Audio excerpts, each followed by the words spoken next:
Hi all, welcome to Sera. ഇന്ന് നമ്മൾ discuss ചെയ്യാൻ വേണ്ടി പോകുന്ന ടോപ്പിക് നാനോ കെമിസ്ട്രിയാണ്. നാനോ കെമിസ്ട്രിക്ക് മുന്നേ എന്താണ് ഈ നാനോ പാർട്ടിക്കിൾ അല്ലെങ്കിൽ നാനോ ടെക്നോളജി എന്ന് പറയുന്ന ഒരു സയൻസ് ബ്രാഞ്ച് എങ്ങനെയാണ് ഉണ്ടായത് എന്നുള്ളത് നമുക്ക് നോക്കാം. 1959 ഫിസിസിസ്റ്റ് ആയിട്ടുള്ള റിച്ചാർഡ് ഫെയ്ൻമാൻ അമേരിക്കൻ ഫിസിക്കൽ സൊസൈറ്റീന്റെ മീറ്റിംഗ് നടക്കുന്ന സമയത്ത്, ആനുവൽ മീറ്റിംഗ് നടക്കുന്ന സമയത്ത് ഒരു ലെക്ചർ ഡെലിവർ ചെയ്യേണ്ടായി. അന്ന് അദ്ദേഹം പറഞ്ഞു, there is plenty of rooms at the bottom എന്നായിരുന്നു അദ്ദേഹത്തിന്റെ ലെക്ചറിന്റെ ആദ്യത്തെ വാചകം തന്നെ, അതിന്റെ ടൈറ്റിൽ തന്നെ. അപ്പോൾ അദ്ദേഹമാണ് ഈ നാനോ പാർട്ടിക്കിൾസ് എന്നുള്ള ഒരു കൺസെപ്റ്റ് ഡിസൈൻ ചെയ്തത്. ആദ്യമായിട്ട് അങ്ങനെ ഒരു പോസിബിലിറ്റി ഉണ്ട് എന്ന് പറയുന്നത് ഈ റിച്ചാർഡ് ഫെയ്ൻമാൻ ആണ്. അത് 1959 നൊബേൽ പ്രൈസ് കിട്ടിയിട്ടുള്ള റിനൗണ്ട് ഫിസിസിസ്റ്റ് ആണ് റിച്ചാർഡ് ഫെയ്ൻമാൻ. ഓക്കെ, അപ്പൊ നാനോ കെമിസ്ട്രി എന്ന് പറയുന്നത് നമ്മൾ നാനോ സ്കെയിലിൽ കെമിസ്ട്രീനെ പഠിക്കുന്നതിനെയാണ് നമ്മൾ നാനോ കെമിസ്ട്രി എന്ന് പറയുന്നത്. Study of chemistry at the nano scale. Okay, അപ്പോൾ ഈ നാനോ ടെക്നോളജി അല്ലെങ്കിൽ നാനോ കെമിസ്ട്രിയിൽ പൊതുവെ ഇൻവോൾവ് ചെയ്യുന്നത് 1 to 100 നാനോമീറ്റർ റേഞ്ചിൽ കിടക്കുന്ന പാർട്ടിക്കിൾസിന്റെ അല്ലെങ്കിൽ അതിന്റെ ഇടയിൽ കിടക്കുന്ന വസ്തുക്കളുടെ സ്വഭാവമാണ് നമ്മൾ എന്ത് പഠിക്കുന്നത്, ഇവിടെ പഠിക്കുന്നത് നാനോ കെമിസ്ട്രി അല്ലെങ്കിൽ നാനോ ടെക്നോളജിയിൽ പഠിക്കുന്നത്.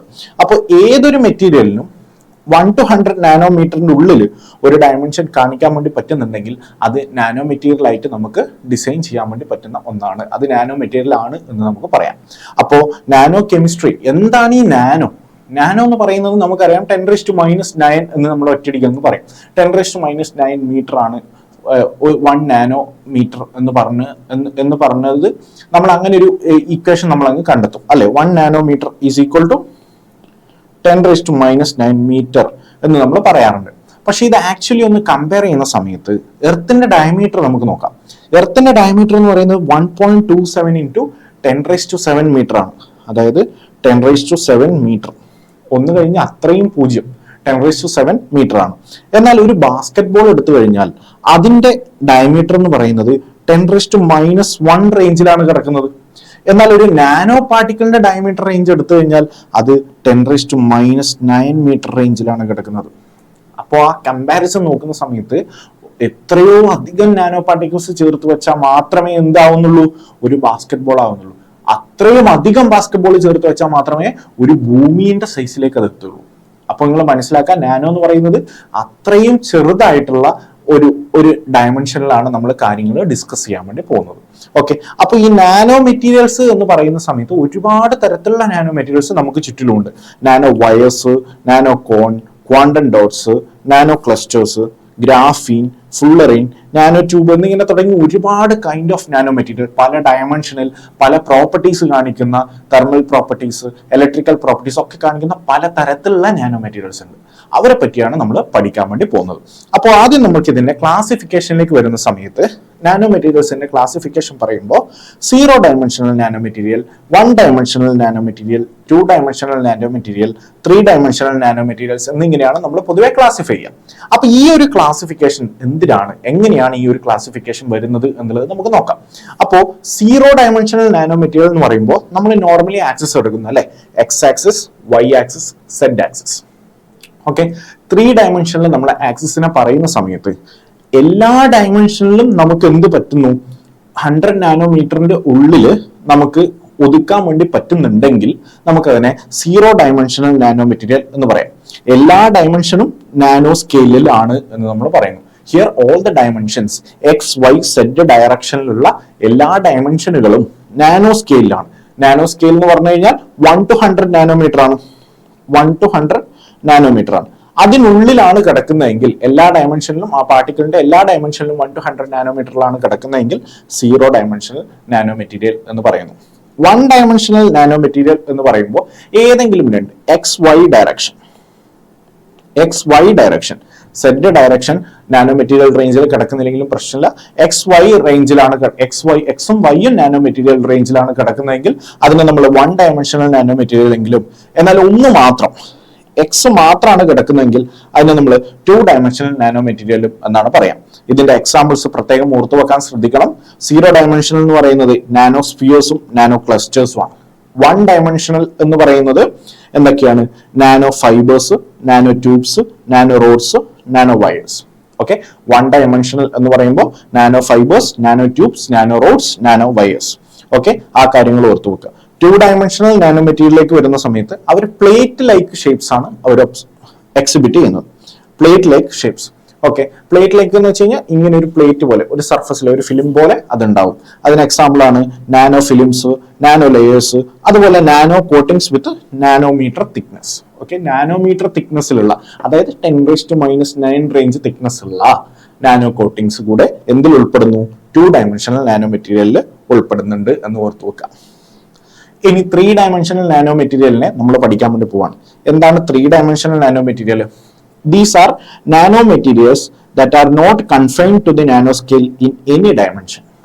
നമ്മൾ എക്സ് വരെയുള്ളത് കാര്യങ്ങൾ നേരത്തെ പറഞ്ഞിരുന്നു. ഇനി എക്സും വൈയും സെറ്റും നാനോസ്കെയിൽ ഡയമെൻഷനിൽ കൺഫൈൻഡ് അല്ലാത്ത ആൾക്കാരാണ് എന്ത്? 3-dimensional നാനോ മെറ്റീരിയൽ എന്ന് പറയുന്നത്. Okay, these material have 3 arbitrary dimensions above 100 nanometre. 1 to 100 അല്ല, 100 നാനോമീറ്ററിന് മുകളിലേക്കായിരിക്കും ഇവരുടെ ഡയമെൻഷൻസ് വരുന്നത്. The bulk 3D nanomaterials are composed of multiple arrangement of nano-size crystals in different orientation. Okay, അതായത് ഒരു 3D നാനോ മെറ്റീരിയലിന്റെ ബൾക്കിൽ എന്തൊക്കെയാണ് ഉണ്ടാവുക?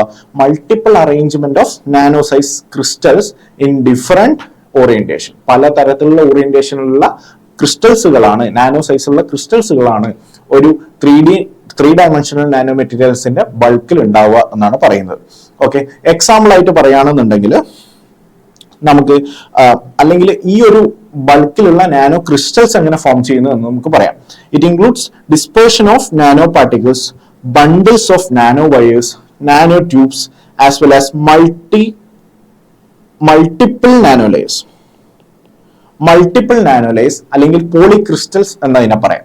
Okay, in which 0D, 1D, അതേപോലെ 2D എല്ലാ തരത്തിലുള്ള നാനോ മെറ്റീരിയലും കംപ്രൈസ്ഡ് ആയിട്ടാണ് എന്തുണ്ടാവുന്നത്? ഈ ഒരു 3-dimensional നാനോ മെറ്റീരിയൽ ഉണ്ടാവുന്നത്. ഇവിടെ നമുക്ക് കൃത്യമായിട്ട് അതിന്റെ എക്സാമ്പിൾസ് കൂടെ ഇവിടെ നമ്മൾ കൊടുത്തിട്ടുണ്ട്. 0-dimensional ഫുള്ളറിൻ ഒരു എക്സാമ്പിൾ ആണ്. 1Dക്ക് കാർബൺ നാനോ ട്യൂബ്സ് ഒരു എക്സാമ്പിൾ ആണ്. 2Dക്ക് ഗ്രാഫീൻ ഒരു എക്സാമ്പിൾ ആണ്. വളരെ പ്രധാനപ്പെട്ടത്, പല പരീക്ഷകളിൽ ചോദിച്ചിട്ടുണ്ട്. ഗ്രാഫീൻ ഒരു എക്സാമ്പിൾ ആണ്. 3Dക്ക് ഗ്രാഫൈറ്റ് ഒരു എക്സാമ്പിൾ ആണ്. മാറിപ്പോകരുത്. ഗ്രാഫീൻ എന്താണ്? ഗ്രാഫീൻ 2D ആണ്, ഗ്രാഫൈറ്റ് 3D ആണ്. ഓക്കെ, ആ ഒരു കാര്യം പ്രത്യേകം നോട്ട് ചെയ്യാൻ വേണ്ടി ശ്രദ്ധിക്കാം. ഇനി നമ്മൾ ഓരോ തരത്തിലുള്ള നാനോ മെറ്റീരിയൽസിനെ പരിചയപ്പെടാൻ വേണ്ടി പോവാണ്. Carbon based nano material. Carbon based nano material പേര് തന്നെയുണ്ട്. ഈ മെറ്റീരിയലുകൾ, ഈ നാനോ മെറ്റീരിയലുകളിൽ കാർബണിന്റെ കോമ്പോസിറ്റ്സ് എന്ന് പറയാൻ വേണ്ടി പറ്റില്ല, അതൊരു ടേം തന്നെയാണ് നാനോ കെമിസ്ട്രിയിൽ. അപ്പോൾ നമുക്ക് പറയാം കാർബൺ ഉൾപ്പെടുന്ന മെറ്റീരിയലുകൾ, കാർബൺ കൊണ്ട് ഉണ്ടാക്കപ്പെട്ടിട്ടുള്ള നാനോ മെറ്റീരിയലുകളാണ് നമ്മൾ എന്ത് പറയുന്നത്? കാർബൺ ബേസ്ഡ് മെറ്റീരിയൽസ് എന്ന് പറയുന്നത്. ഓക്കെ, ഇതിന് ഹോളോസ്ഫിയേഴ്സ്, എലിപ്സോയിഡ് അല്ലെങ്കിൽ ട്യൂബ് ഷേപ്പിലാണ് സാധാരണ ഇവർ ഒബ്സർവ് ചെയ്യുന്നത്. The spherical and ellipsoidal forms are referred as fullerenes. നമ്മൾ മുന്നേ പഠിച്ചിട്ടുണ്ട് +2-ലൊക്കെ. അപ്പൊ എന്താണ് ഫുള്ളറീൻസ്, അതിന്റെ ഷേപ്പ് ഒക്കെ എങ്ങനെയാണ് എന്ന് നമ്മൾ വരുന്ന സെഷനുകളിൽ നമ്മൾ പറയുന്നുണ്ട്. അപ്പോൾ while cylindrical forms are called nano tubes. Okay, spherical അല്ലെങ്കിൽ എലിപ്സോയിഡൽ ഫോമിനെ നമ്മൾ ഫുള്ളറീൻസ് എന്നും സിലിണ്ടറിക്കൽ ഫോംസിനെ നാനോ ട്യൂബ്സ് എന്നുമാണ് വിളിക്കാറുള്ളത്. ഓക്കെ, മെറ്റൽ ബേസ്ഡ് മെറ്റീരിയൽ ആണ് അടുത്തത് നമ്മൾ നോക്കുന്നത്. മെറ്റൽ ബേസ്ഡ് മെറ്റീരിയൽസിന് എക്സാമ്പിൾസ് ഓർത്ത് വെക്കുക. Quantum dots, nano gold, nano silver, അതേപോലെ metal oxides like TiO2. Okay, അതായത് മെറ്റൽ ബേസ്ഡ് എന്ന് പറയുമ്പോഴത്തേക്ക് ഏതെങ്കിലും ഒരു മെറ്റൽ അതിൽ ഇൻവോൾവ് ആയിട്ടുണ്ടാവും. നാനോ റേഞ്ചിലുള്ള സിൽവറും നാനോ റേഞ്ചിലുള്ള ഗോൾഡിന്റെ പ്രിപ്പറേഷൻ ഒക്കെ നമ്മൾ മുന്നേ കേട്ടിട്ടുണ്ട്, പഠിച്ചിട്ടുണ്ട്. ഓക്കെ, ഇനി ക്വാണ്ടം ഡോട്ടിനെ പറ്റിയിട്ട് നമ്മൾ ഡീറ്റെയിൽ ആയിട്ട് എക്സ്പ്ലെയിൻ ചെയ്യുന്നുണ്ട്. ഇവിടെ നമുക്ക് ജസ്റ്റ് ഒന്ന് നോക്കാം. ക്വാണ്ടം ഡോട്ട് എന്ന് പറയുന്നത് closely packed semi conductor crystal ആണ്. സെമി കണ്ടക്ടർ ആണ്, ശ്രദ്ധിക്കണം. അതേപോലെ അതിൽ ഹൺഡ്രഡ്സ് ഓർ തൗസൻഡ്സ് ആറ്റംസ് ഉണ്ടാവുന്നുണ്ട്. whose size is on the order of few nanometers to few hundred nanometers. അതായത് എന്തായാലും ഇത് നാനോ ആവണമെന്നുണ്ടെങ്കിൽ ആ നാനോ റേഞ്ച് കിടക്കണം, അല്ലെ? 1 to 100 നാനോമീറ്റർ റേഞ്ചിൽ കിടക്കണം. അതിനാണ് ഇങ്ങനെയുള്ള ആൾക്കാരെ നമ്മൾ semi conductor crystal, closely packed semi conductor crystal ആണ് എന്ത്? ക്വാണ്ടം ഡോട്ട് എന്ന് പറയുന്നത്. അതിന്റെ അപ്ലിക്കേഷനും മറ്റുള്ള കാര്യങ്ങളും നമ്മൾ വരുന്ന സ്ലൈഡിൽ ഡിസ്കസ് ചെയ്യുന്നുണ്ട്. ഇനി വരുന്ന ഒരാളാണ് ഡെൻഡ്രിമേഴ്സ്. എന്താണ് ഈ ഡെൻഡ്രിമേഴ്സ് എന്ന് പറഞ്ഞു കഴിഞ്ഞാൽ ബ്രാഞ്ച്ഡ് മോളിക്യൂളാണ്. ഒരുപാട് ബ്രാഞ്ചുകളിൽ ഈ ഡെൻഡ്രോൺ എന്ന് പറയുന്ന ഗ്രീക്ക് വേർഡിന് അർത്ഥം തന്നെ എന്താണ്, ട്രീ എന്നാണ് അർത്ഥം. ഓക്കെ, ഡെൻഡ്രോൺ എന്ന് പറഞ്ഞു കഴിഞ്ഞാൽ ട്രീക്ക് ഒരുപാട് ബ്രാഞ്ചസ് ഉണ്ടാവും. അതുപോലെ ബ്രാഞ്ചസ് ഉള്ള ഒരാളാണ് ഡെൻഡ്രിമേഴ്സിന്. റിപ്പീറ്റഡ് ആയിട്ടുള്ള ബ്രാഞ്ചസ് ഉണ്ടാവും. അതേപോലെ ഈ ഡെൻഡ്രിമേഴ്സ് എന്ന് പറയുന്നത് റിപ്പീറ്റീവ്ലി ബ്രാഞ്ചഡ് മോളിക്യൂൾസ് ആണ് എന്നാണ് പറയുന്നത്. Ready, repetitively branched molecules. അപ്പോൾ ഈ ഒരു നാനോ മെറ്റീരിയൽ എന്ന് പറയുന്നത് നാനോ സൈസ്ഡ് പോളിമേഴ്സിന്റെ ബ്രാഞ്ചഡ് യൂണിറ്റ്സ് ആണ്.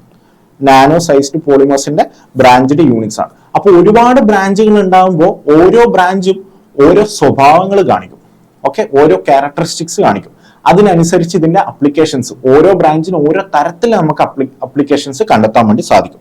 അത് മോളിക്കുലാർ റെക്കഗ്നിഷൻ ആവട്ടെ, nano sensing, light harvesting, opto electro chemical devices, അതേപോലെ ഡ്രഗ് ഡെലിവറി തുടങ്ങി ഒരുപാട് അപ്ലിക്കേഷനുകൾക്ക് വേണ്ടിയിട്ട് നമുക്ക് ആരെ ഉപയോഗിക്കാൻ വേണ്ടി പറ്റും, ഈ ഡെൻഡ്രിമേഴ്സിനെ ഉപയോഗിക്കാൻ വേണ്ടി പറ്റും. കാരണം അവര് ബ്രാഞ്ചഡ് മോളിക്യൂൾസ് ആണ് അവരുടെ ചുറ്റിലും ഉണ്ടാവുക. അപ്പോൾ ഓരോന്നിനെയും ഓരോ തരത്തിൽ നമുക്ക് ഉപയോഗിച്ചെടുക്കാൻ വേണ്ടി പറ്റുന്നതായിരിക്കും.